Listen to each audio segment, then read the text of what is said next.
हमारी जो युवा पीढ़ी है और जो आने वाली पीढ़ियां हैं, हमने श्री राम की और सनातन धर्म की एक अलग ही परिभाषा बनाई हुई है आजकल, वो जय श्री राम सुन के और मूवीज वगैरह देख के। तो आपसे मैं जानना चाहूंगी कि हमारे लिए कौन सा सही तरीका होगा जिससे हम प्रभु राम को जान पाए जो प्रभु श्री राम हैं। देखिए, जो आपने बात कही वो सही बात है। मूवीज में एक इमेज बनी हुई है कि टीका लगाए, कंठी माला पहने और धोती कुर्ता पहने व्यक्ति विलेन ही होगा, ये तय मान लीजिएगा। और इतना ही नहीं, धर्माचार्य तो धूर्त होगा।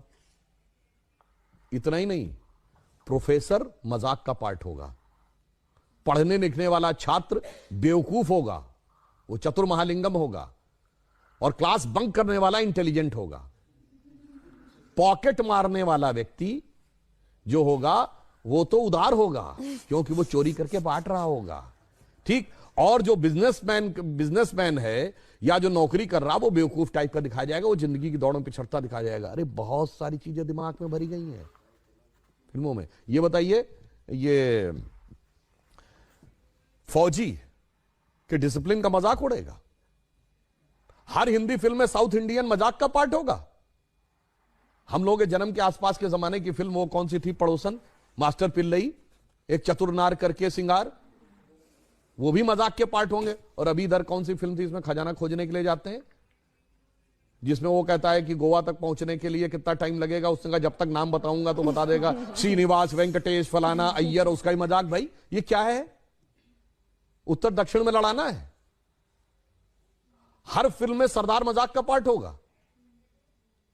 बहुत बड़ा षड्यंत्र था ये, एक लेफ्टिस्ट एजेंडा था। और इसमें मैं ये नहीं कह रहा हूं कि इस फिल्म वालों ने जान के किया है, वो तो बेचारे खुद भी नहीं जानते। उनका माइंडसेट ऐसा कि उसके टूल बन गए। तो नई पीढ़ी ने तो बहुत कुछ ऐसा ही देखा है और ये बड़े करीने से उसके दिमाग में बैठा दिया गया है। अरे भाई, हम लोग भी बच्चे थे तो ऐसी बात रहती थी, बाबा आ जाएगा, झोली बाबा पकड़ के ले जाएगा, तो मतलब वो दाढ़ी वाला बाबा ही झोली होगा। और मैं किसी के प्रति अवमानना नहीं करना चाहता, मगर एक बात बताइए, कभी किसी मौलवी को नेगेटिव रोल में दिखाया गया हो तो बताइए। इवन आतंकवाद वाली फिल्मों में भी उसको करेक्टर रोल में दिखाया जाएगा। ये सोचने की बात है। एक ही फिल्म में, अमिताभ बच्चन जी की फिल्म है 1970 के दशक की, जिसमें जब उनकी भाभी आती हैं और या मां अगर उनको प्रसाद देगी, मैं नहीं लेता ऐसा प्रसाद, मैं नहीं मानता ऐसे भगवान को जो गरीब का पेट नहीं भर सकता, उसी फिल्म में 786 का बिल्ला उनकी जान बचाता है और उसको यूं हाथ से लगा रखते। सोचिए कैसे दिमागों में चीजें भरी गई हैं। इसलिए मैं युवा पीढ़ी से कहूंगा, इस जगत प्रपंच से बाहर निकलिए और ओरिजिनल अपने टेक्स्ट पढ़िए। विवेकानंद का साहित्य पढ़िए, स्वामी राम तीर्थ का साहित्य पढ़िए, श्री अरविंदो का साहित्य पढ़िए। गांधी जी ने जो बातें बताएं, आप सब ने शनि की 7.5 वर्ड सुना होगा। ये 7.5 का मतलब क्या होता है? शनि एक राशि पे 2.5 साल रहता है और वो इतना शक्तिशाली, जिसे ढैया कहते हैं आप, एक उसकी इतना शक्तिशाली होता है कि एक राशि आगे और एक राशि पीछे तक इंपैक्ट रखता है। यानी कोई बहुत पावरफुल है तो उसका इंपैक्ट एक स्टेप आगे एक स्टेप पीछे, तो 2.5, 7.5। तो कहते हैं ना, पहली ढैया, दूसरी ढैया, तीसरी ढैया। 12 राशियां हैं तो टोटल कितना हुआ? 12 × 2.5, 30 ईयर्स। तो शनि का रोटेशन साइकिल 30 ईयर्स है। भगवान राम के भी तो 7.5 ही लगी थी, कहा था तो बन गए थे। तो 2.5 साल मतलब 30 साल का रोटेशन साइकिल शनि का है। ये तो हमें हजारों साल से पता था, इनको कब पता चला? अभी 100-200 साल पहले। और ये बताते हमको, यार हम साइंटिफिक थे, तुम नहीं थे। मेरे भाई, तुमने तो कहा सूर्य पृथ्वी के चारों ओर घूमता है। और मजे की बात जानते क्या है? गैलीलियो ने कहा 1633 में कि सूर्य पृथ्वी के चारों ओर घूमता है। यह गलत है, पृथ्वी सूर्य के चारों ओर घूमती है। तो उसको कह दिया गया कि तुम्हारी मौत की सजा दे दी जाएगी। उसने माफी मांगी, उसको अपराधी चर्च का घोषित किया गया। चर्च का अपराधी। और वो चर्च के अपराधी की श्रेणी में जानते कब तक रहा है? 1992 तक। पोप जॉन पॉल II ने उसका नाम हटवाया।